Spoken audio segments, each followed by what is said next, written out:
Hi, everyone. Welcome to SBR Sports Picks. He's Jim the Bag. My name is Peter Loshak. This is a live show we do every morning at 10:30 Eastern time. We give our official picks. Jim the Bag. Yesterday, I went 1-1 in hockey, but I had but one of those was a big dog. Actually, they were both big dogs. So I'm up 2.5 units now in hockey. You're actually officially down a unit, but let's look beneath the numbers a little bit. You've gotten unlucky. The OT games have not gone your way. Even the Dallas Stars game, you got unlucky with Bishop going down. So you're maintaining an okay record despite the bad luck so far, Jim. Yeah, I've lost 4 games in regulation or after regulation, 4 games in overtime or shootouts, and I'm 6 for 12, down 0.59 units. So I'm getting unlucky. That will change. But the Canucks game was extremely disappointing. Granlund scores the first shootout goal to get it started, and they still lose on Stone's winner. It was very disappointing. 0.5. I have you down 0.9 units here. Okay, well, we'll have to figure out how it's. I have you 6 and 6 down 9 units. Well, I mean, maybe we're calculating it differently, but I will we'll figure it out. But yeah, okay. All right. So again, in my record, I'll say it one more time: 6 and 5. Average line of plus 120, up 2.5 units, up 20% ROI. All right, so today we got the MLB makeup game and the other MLB game. We got NHL, of course. We got a college game, which is tricky. I'll tell you right now, I'm probably going to pass on that one. And I continue to do my deep college football research. And in our little preview for Instagram, I showed Jim the Bag how many leans and picks I would be considering giving in college football this week. Jim, you can see it right here, my little text document. How many does that look to you? What is that, like 35 picks? Yeah, what is that? Like 40 picks. Look at all that shit. I've given 8 so far, and I'll go over a bunch of these leans and add some of them on. That'll be at some point in this show. So hopefully we can. I can continue being profitable in college football. Hopefully, Jim and I can continue to be profitable in Toronto. I mean, one thing, Jim, you do some badass research when it comes to NHL. I mean, there's not a whole lot of research that gets by you. I love hockey very much, and the research is a really fun part of this business. I enjoy it extremely, and I want to succeed so badly sitting here beside Pistol Pete Loshak that I am going to put in as much effort as I possibly can. Overall, when I look at your picks so far this year, I say, overall his picks have been good. He's gotten a little bit unlucky, which I think is going to even out. Maybe has a little bit of a little too quick to jump on those big favorites.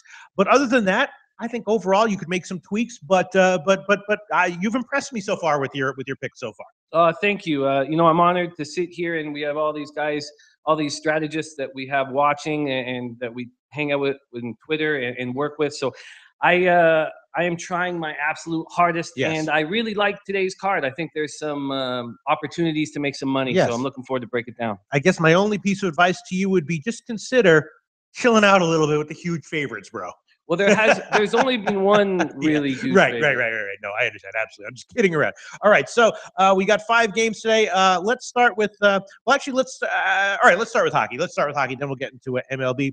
Sure. In hockey, there's as often is the case, tight lines, but definitely things that are interesting to me. First of all, obviously Toronto, New Jersey. We know actually there were a bunch of commenters in the before you came on who were saying, like, look for Toronto to be a good bet and also look for overs when they started the season, and that obviously has been the case. Super high scoring team. The Devils are also scoring pretty nicely so far this year as well. So I'm looking at this one. I did bet the over at 6, even though it's a high total. And looking at the odds here, Toronto, a great team, but should New Jersey really be in the plus 170s as a dog? I'm not seeing that, Jim. What do you think? It's funny. Even Babcock called this a trap game. Right. Will there be a letdown after the Blackhawks game? We'll see. They are 2 undefeated teams. You are right about the offense. Leafs have scored 19 goals in 3 games, but have allowed 10. The Devils have scored 10 goals in 2 games and have only allowed 3, and they look very good. The Devils were last in the Met last year, but have a young, exciting team with a lot of new faces. I had never heard of Jesper Bratt before the season started, the Swedish 2016 sixth rounder, had 3 goals and 2 assists in 2 games. Now, the big issue with the Devils tonight is that Kyle Palmieri, who did practice, is questionable, and Drew Stafford looks like he won't be playing. And this is a very young team. They need those veterans badly. The goaltending is very strong. Both sides, Frederik Andersen and Corey Schneider, are going to be starting.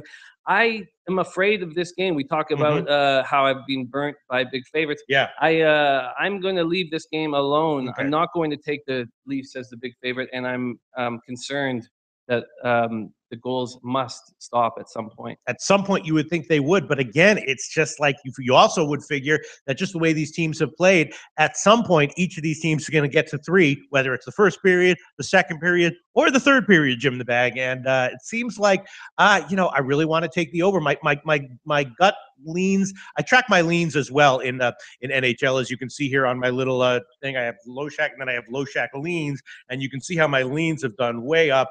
A bunch of them were close, but my gut feelings have been pretty accurate so far. I will take the over. I'll take it. I'll throw it on there. It's you're getting a pretty decent line. It's just 6. The Greek has plus 100. So I mean, when you look at how Toronto has scored, just 6 plus 100. I think that's worth a shot. I will add that one on there. New Jersey, Toronto over 6 plus 100. That's going to be an official pick. All right, now let's move on. Let's see what else is interesting here. Well, obviously Boston, Colorado, the rematch. They played already in their last game, and Colorado very impressively went into Boston and got a win. It seems like Colorado, has some youth, has some speed here. That is kind of impressive. What do you think? You think they're another home dog? You think value again? What do you think? I think value again. My man Robinson Yepes on our forum loves the value here. I think we need to tread carefully with this Avalanche team. Yes. Last year, they started out 3-1 and then lost 59 of their next 78 games. I went over the 2 rosters this morning, and man, this Bruins roster without Backes or Bergeron is extremely weak. Yes.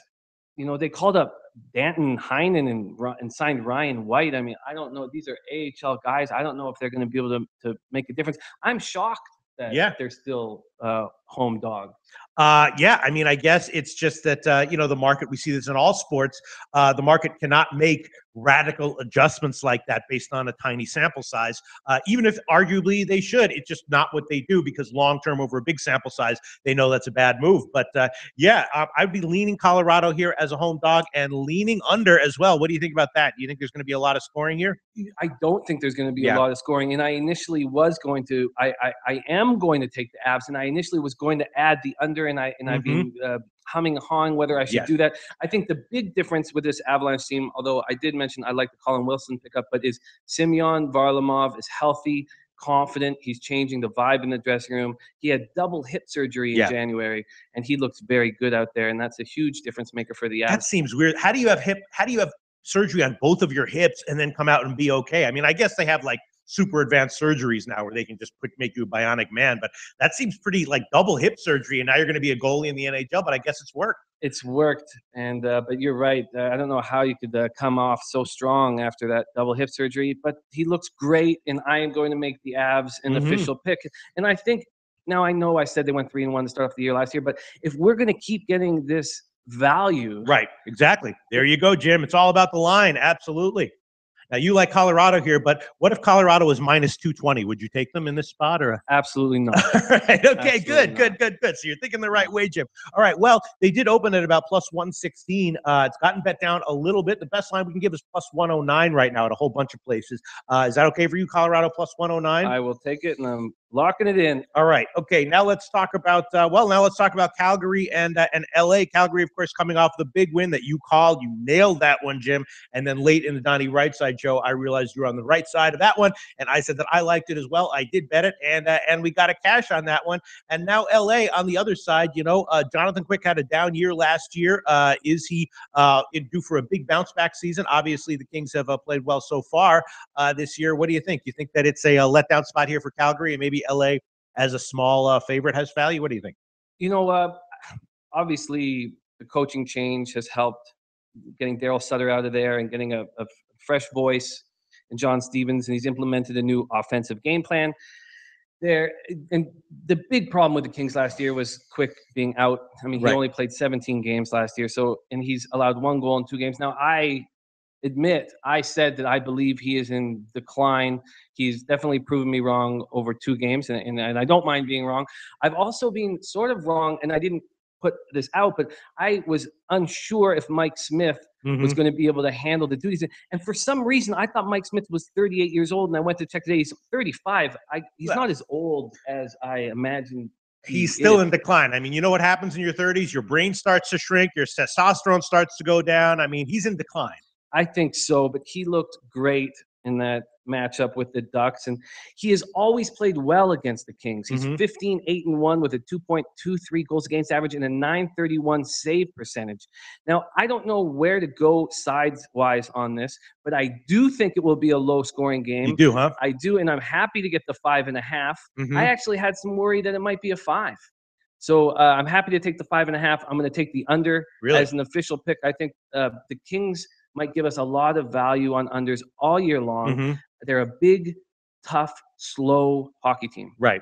See, I was thinking that maybe, I was just thinking out loud. I was thinking maybe LA on the side, but then I was thinking, well, maybe just take LA on the team total over 2.5 to put some goals that Mike Smith obviously looked better than he really is in his last game. That maybe he's due for a letdown here. But you don't see LA as a kind of powerful offensive team that I don't. I think they're a plodding, tough team to play against. But I think that Mike Smith could have a really nice month. You know, these old goalies can come out really strong for a month and then slowly deteriorate over time.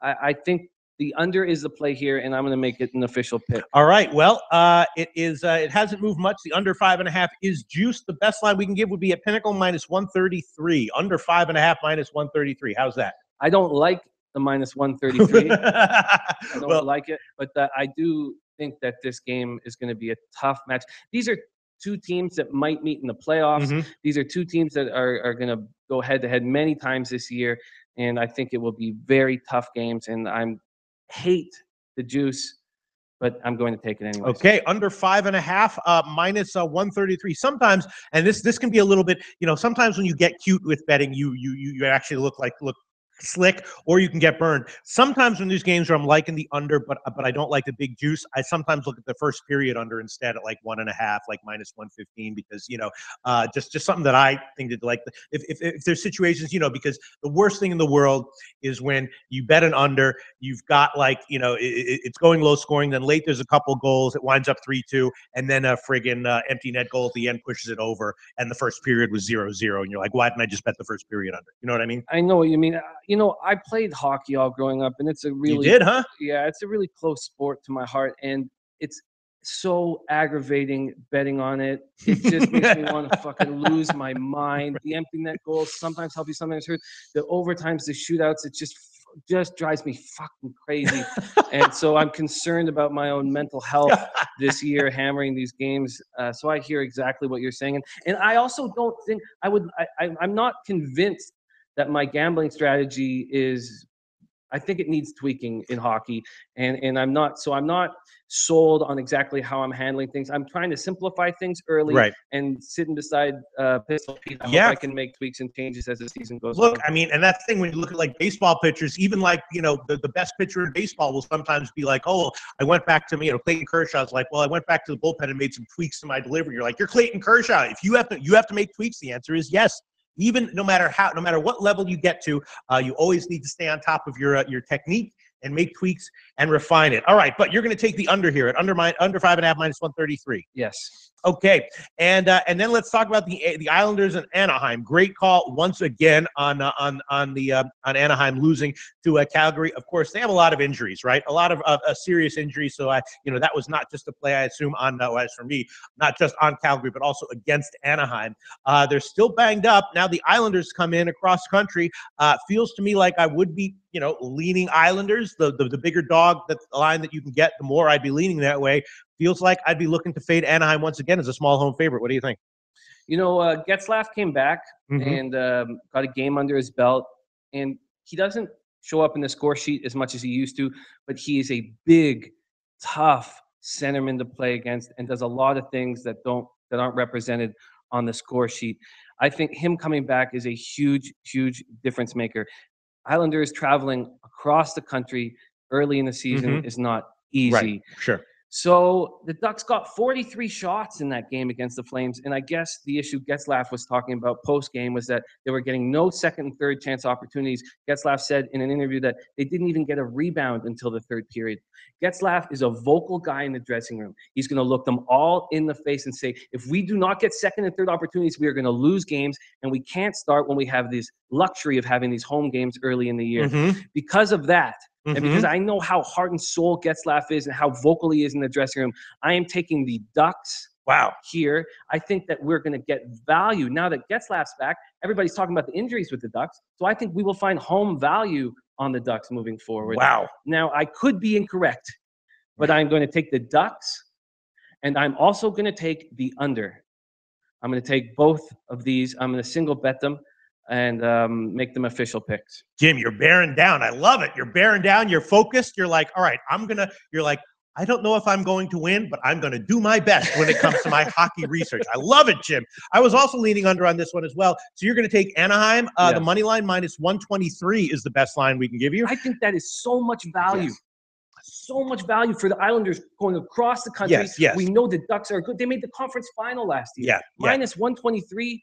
I'm gonna. And you're not concerned about the injuries. You see, this is a bounce back spot because of Getzlaf. Right. He was my biggest concern. Now, obviously, Kessler being out till December is a big loss, but Getzlaf in the lineup is it's a huge deal. Yes, I was leaning under as well. So you want the under also as an official pick? Yes. All right, that will be 5.5. Under is best line looking around here, minus 115 at Pinnacle.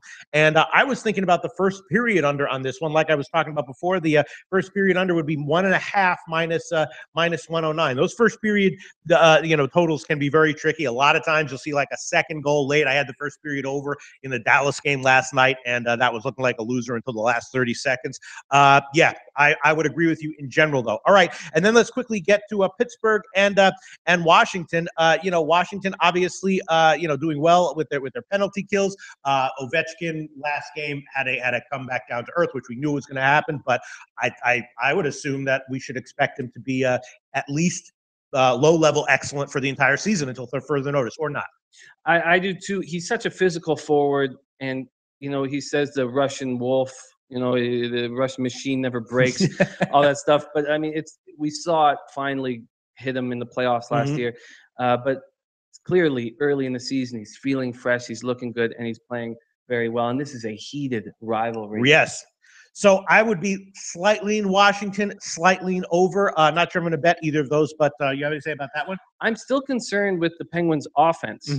Yeah. And but now, so this is my thought for tonight's game, is that the Capitals are going to be so riled up because of being knocked out of the playoffs by the Pens, and the Pens aren't really going to feel that same thing. Right.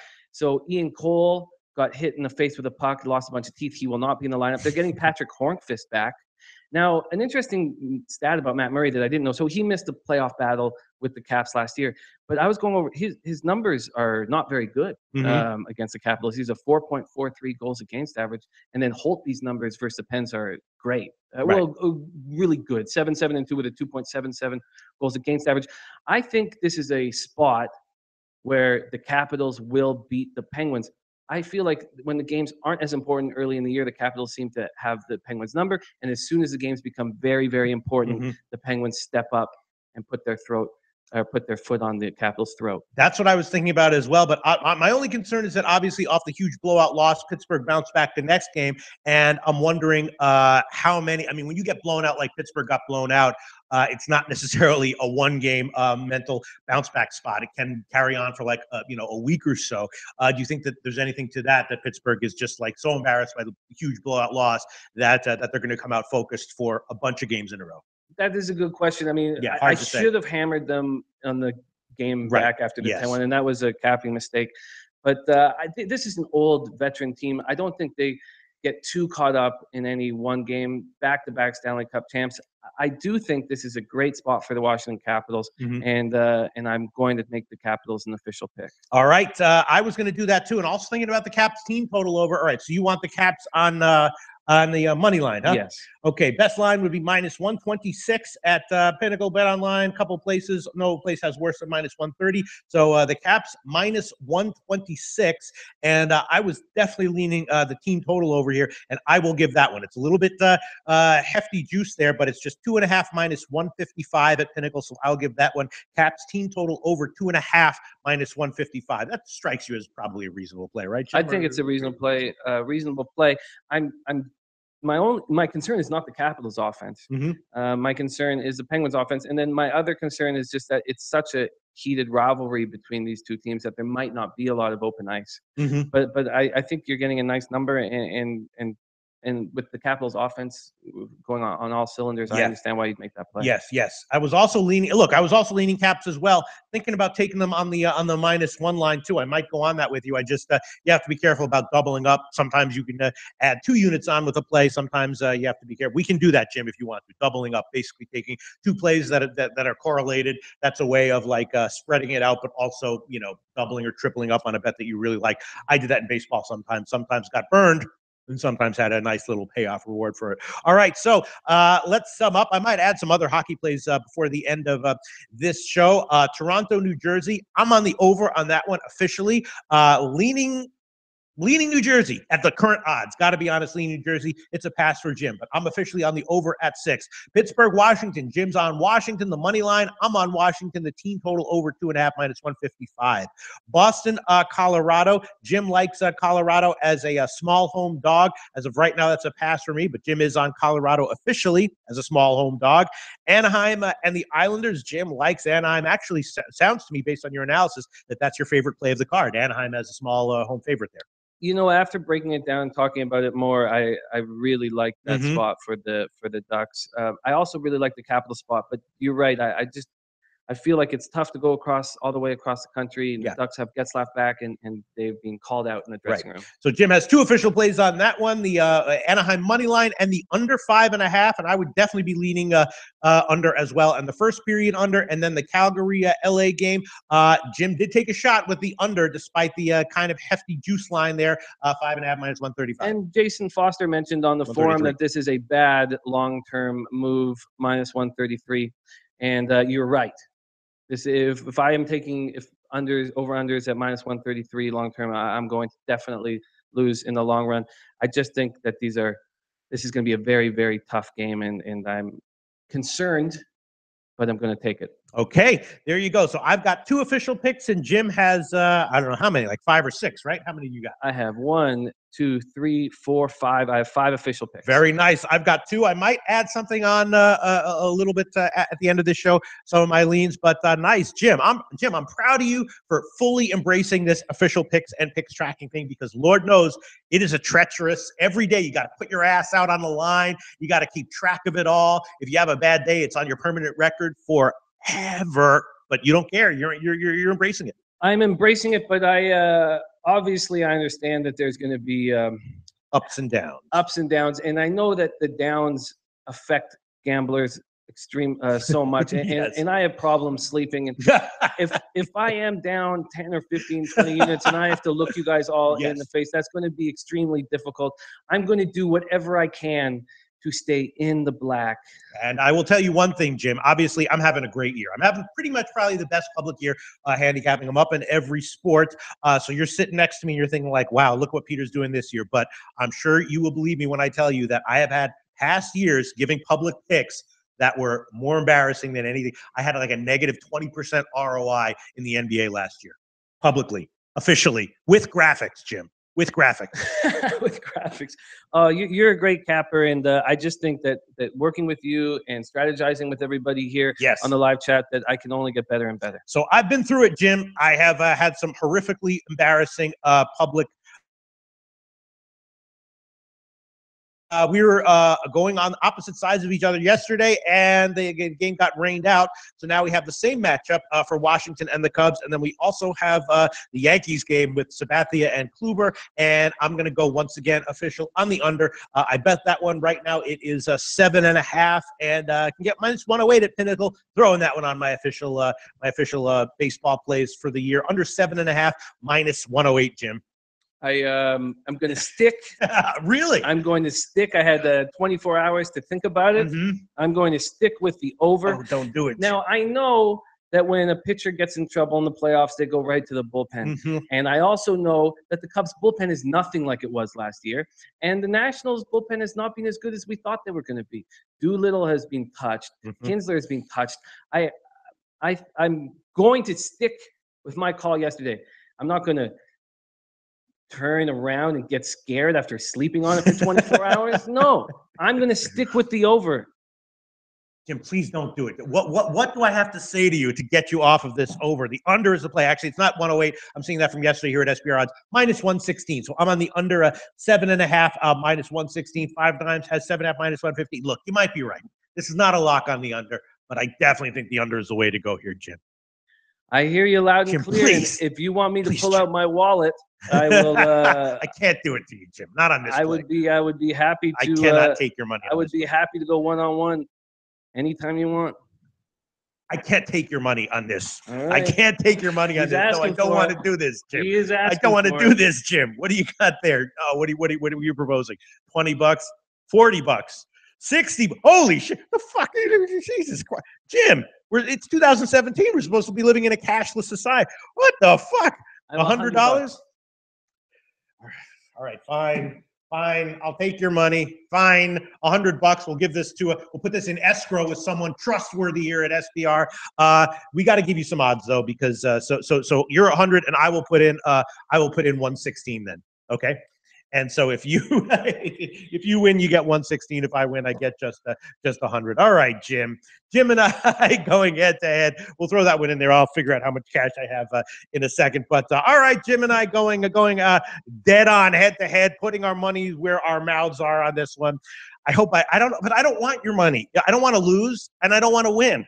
I hate shit like this. You're a sweetheart. I don't want your money. You're a sweetheart because I want your money. That's what always happens. Whenever I bet friends, if I lose, I pay them, and if I win, I just give them the money back. I will not take it back under zero circumstances. I want to go out and have a wonderful dinner. Well, you did win the last one, so I guess I can justify it by saying if I win this one, we'll just be even. So, all right, Jim and I going head to head. Jim's on the over for your official record keeping here. We will give you over 7.5 plus 105, which is the best line right now at Pinnacle, and I'm on the under 7.5 minus 116. All right, and then the Yankees Cleveland game is going to be a pass for me. I think that Kluber is going to have a strong bounce back spot here. Don't want to bet against Sabathia, and the game is just a pass for me. You have anything to say about that one? Well, I have a lot to say. I know we don't have too much time, but I have a lot to say about this game. So I had a basketball capper that I've started strategizing with named Bob Thomas. And he tweeted to me before game 2, and he said, be very careful putting your money on Kluber. They pushed him back for a reason. And it was a haunting message. Now, I can't help but feel like Cleveland is lying to us because and I've been thinking about this over and over, it does not make any sense not to start your best pitcher in game 1 of a series and claim that you want him on in regular rest for game 5. It makes no sense if you are a big favorite in the series to even let it go to a game 5. You want to finish this series in 3 games or 4 games. I cannot help but think Cleveland is lying to us. And also, Edwin Encarnacion ready to play game. Bullshit. I think this is another bold-faced lie. I think we're being lied to, and I'm so uncomfortable because I've got futures on the line. I am so uncomfortable with all of this lying. Now, I also think that Indians had a great second half hitting lefties without Encarnacion. He only hit 249 versus lefties this year. They have, Jackson hit 352 all year against lefties, Chisenhall 340, Ramirez 329, Lindor 305. But I feel like I've been taken for a ride. I'm very angry. I'm not going to put a pick on this game. And I think that something's up with Cleveland. Yes. Not only that, Cleveland for most of the season was a terrible bet as a big home favorite for long term. They changed it around a little bit later on in the year, but here we are once again seeing just a massive home favorite line for Cleveland. Yeah, I agree with you. I might be leaning, the Yankees +1, which would give you plus money. Yeah, that's it. It's tempting. I'm going to stay off it. Not an official pick, just one official pick here with the Cubs on the under. But yeah, I'm staying off it. So can we move on? You have no pick on that one. No pick. All right, so let's get to college football. Again, I showed Jim in our Instagram a little preview of today's show. All my leans leans that I might give. There's like 35 on that list, but let's quickly get to the game tonight. It's going to be a pass for me. It's an interesting game. Troy against South Alabama. Obviously, Troy beat LSU, and that was not a fluke. They dominated them in the trenches. They didn't get out. They got outgained, but only by a little bit. Troy really held their own, and they're a quality team. And the scary thing about Troy is that they were expected to be better offensively this year than what they've shown. And at some point, I think that against weaker defenses, their passing offense is going to make a substantial improvement. So even though it is a little bit of a letdown spot for Troy, there's also some signs that indicate to me that Troy is going to get better going forward. On the other hand, this is a big rivalry game. No matter how bad or good either of these teams are every year, it tends to be a close game. So for that reason, I would lean South Alabama. I would have a slight lean to the over, except that, South Alabama's offense is pretty stalled out. They're having problems moving the ball. They're not gelling at all, which could change here. I would have a slight lean to the over and probably a bit of a stronger lean to the Troy team total over, which would be about, what would that be? Maybe 32-ish. So that's a little bit up there. But so the point is that I have about 75 or 80 bets in college football this week, and this game does not have one of them. Yeah, it's a tough spot. Silvers has 2 touchdown passes all year. I mean, we expected more. Jordan Chun looks great. Now, South Alabama fires their offensive coordinator 2 weeks ago. It's a program in disarray. 16.5 in a rivalry game is uncomfortable. But clearly, South Alabama is in disarray. I'm not making a pick on this one either. Yes. So if you gave me a free pick on it, I would probably take a shot with the over at 49, expecting a South Alabama to make some improvements offensively and Troy's passing game to unexpectedly be significantly better. So if you want to lean on that one, the over with 49 would be my lean, but I'm definitely not adding that onto my official record. All right, so let me just decide. So far, I've given, with my weekly picks in college football, I have given, let me just go over what I've given. I've given 8 so far. Let me just find it. I've given Mississippi State minus 22. It's now 24. I've given UCLA plus 1.5. It's now -1. So, of course, I get the lines when I give them. I also gave the Rutgers, Illinois under 48, UConn Temple under 61.5. Really liking that one. UNLV Air Force under 67.5. That one's lukewarm, but I gave it. Ole Miss -3, Akron plus 14.5, and Bowling Green plus 9.5. Those are all plays that I gave. Now, looking over, I don't even know where to start. All the plays that I'm freaking leaning here. Toledo, Central Michigan. Did I give that one? Yeah, I give Toledo, Central Michigan under is definitely a play that I am leaning towards, and I will definitely add on that one right now. Let me just find that number. I got it at 60.5. Let's see where it is right now. Obviously, Toledo has an offense that can be very powerful, but Central Michigan is dealing with all those injuries offensively, and I think it's going to be a modest scoring game, as Toledo's last game against Eastern Michigan was. Brent from BetDSI told us the Sharps bet the over in that one, and that spooked me because I like the under, and I didn't give it. I just bet it privately, and the game went way under, and I was like, why am I so swayed by what? I'm still, after all these years, Jim the Bag, I'm still swayed by when someone tells me that the quote-unquote Sharps bet something. I'm like, oh, shit. Oh, God, I'm wrong. It's so funny how that works. Ugh. Yeah. But they're wrong. You know what I mean? The Sharps this year, 50-50 according to Brent. All right, so I'm going to take the under on this one, 60.5 minus 110 or 60. Or no, you wager as 61. We'll take that one. You wager under 61 minus 110. Toledo, Central Michigan under 61 minus 110. That's an official pick. Let me just scan down my look at this list of shit here. Jim in the bag. Beautiful. Yeah, BC Louisville. I'm thinking that might be a lower scoring game. Louisville definitely needing to save their year somehow. I think that BC is going to try to slow the game down, and Louisville will try to play better defensively. Lamar Jackson, obviously very scary, but so I'm leaning under. I'm going to look into that a little bit later. Beautifully.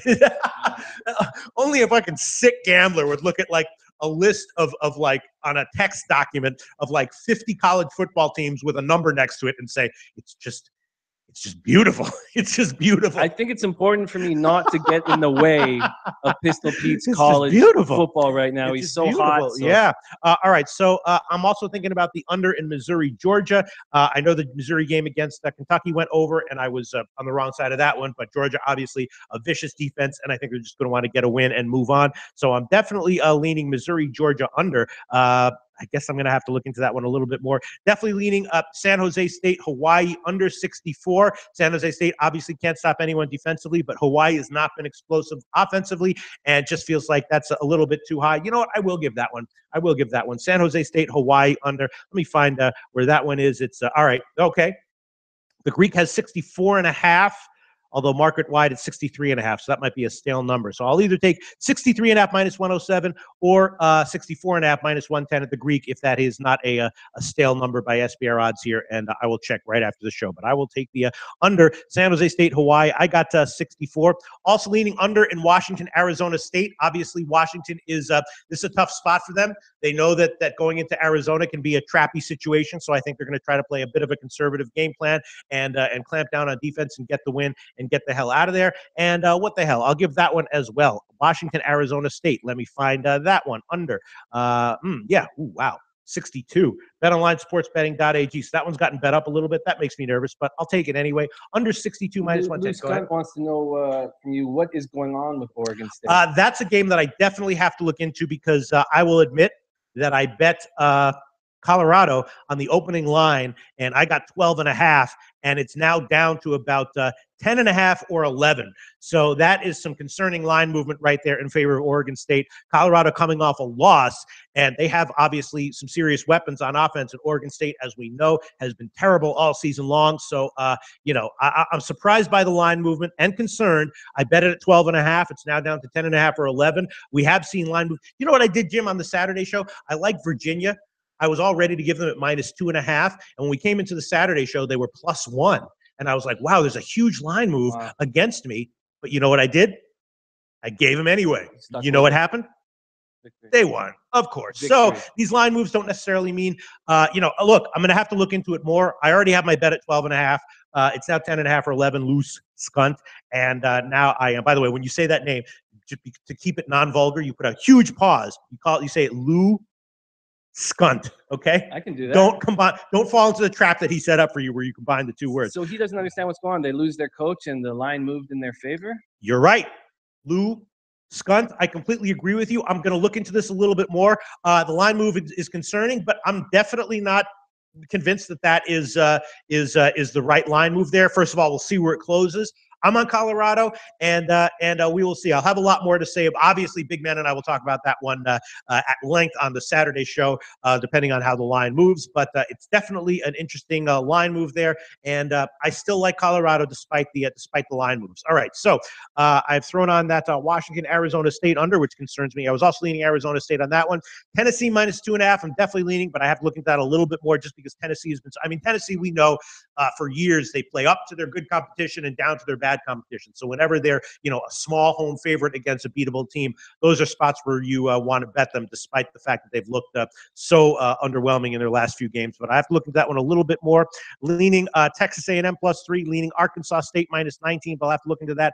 Missouri, Georgia, I really want to take that under, but I'll look into it a little bit more before I make a final decision on that one. Definitely leaning under in the Arkansas-Alabama game. I think that that one is going to be modest scoring, and I'm going to have to look into that one a little bit as well. But that's definitely a lean. Again, I said that I was leaning Idaho at +13. I guess I'm going to have to look into that one a little bit more, but ultimately I'll wind up giving a lot of these leans like tomorrow and Friday and Saturday. But Wyoming, Utah State, I like the over in that one. I think that Utah State's offense should be somewhat productive here against Wyoming, and Wyoming with that quarterback. It's weird. In college football, a lot of times, like NFL prospect quarterbacks play at crappy colleges. Like, Drew Brees was at Southern Miss, Ben Roethlisberger, Miami, Ohio. Look at Wentz. Carson Wentz was an FCS, right? And so this, Wyoming's quarterback was projected to be a number 1 pick. And I'm just like, okay, why didn't Alabama take him? Why didn't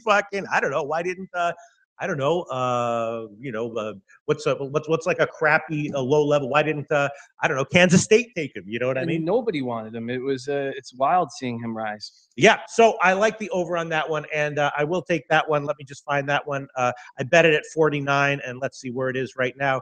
It's still 49. 48.5 at BetOnlineSportsBetting.ag. So I'll take that one over 48.5 minus 110 at BetOnlineSportsBetting.ag, Wyoming and Utah State. Again, leaning Georgia State. Definitely leaning Houston, Tulsa under 64, and I will give that one as well. Let me find that one. That's one that I feel confident enough in right now to give under 64 minus 107. I've been pretty good with these Tulsa totals all year long. In the beginning, I was betting them on the overs when the sharps were betting the unders, and I was cashing with them. This one I like the under 64 minus 107 at Pinnacle. Houston, Tulsa. Sorry, we're going too fast, but this is, look, I mean, this is what happens if you put, 120, college football teams and people cap the whole card. It's going to be chaotic like this, right? I'm leaning Kansas for sure. I'm leaning the over in Eastern Michigan Army. Going to have to look at that one a little bit further. And that's about it. All right. So what have I given? I've added on, and I'm also leaning the under in the Purdue-Wisconsin game, but that's another one I have to look into a little bit more. So I've given, what did I give? The under in Toledo, Central Michigan. I gave the under in Houston, Tulsa. I gave the under in San Jose State, Hawaii. I gave the under in Washington, Arizona State. I gave the over in the Wyoming, Utah State game. And I think that's it, right? I didn't give anything else. So I guess I'm adding 5 more plays, and I might wind up. But I mean, why would I not give all these plays? I'm hitting in the upper 50s, Jim.